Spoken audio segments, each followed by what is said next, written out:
As Mr. John Oakhurst, gambler, stepped into the main street of Poker Flat on the morning of the 23rd of November, 1850, he was conscious of a change in its moral atmosphere since the preceding night. Two or three men, conversing earnestly together, ceased as he approached, and exchanged significant glances. There was a Sabbath lull in the air which, in a settlement unused to Sabbath influences, looked ominous. Mr. Oakhurst's calm, handsome face betrayed small concern in these indications. Whether he was conscious of any predisposing cause was another question. "I reckon they're after somebody," he reflected. "Likely it's me." He returned to his pocket the handkerchief with which he had been whipping away the red dust of Poker Flat from his neat boots, and quietly discharged his mind of any further conjecture.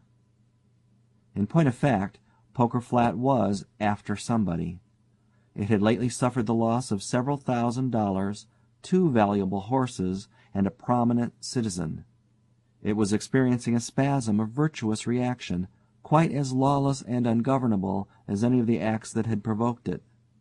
A secret committee had determined to rid the town of all improper persons. This was done permanently in regard to 2 men who were then hanging from the boughs of a sycamore in the gulch, and temporarily in the banishment of certain other objectionable characters. I regret to say that some of these were ladies.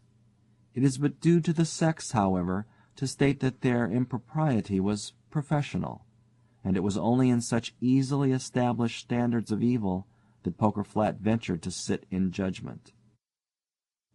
Mr. Oakhurst was right in supposing that he was included in this category. A few of the committee had urged hanging him as a possible example, and a sure method of reimbursing themselves from his pockets of the sums he had won from them.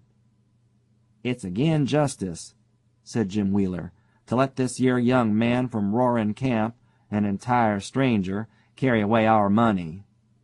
But a crude sentiment of equity residing in the breasts of those who had been fortunate enough to win from Mr. Oakhurst overruled this narrower local prejudice.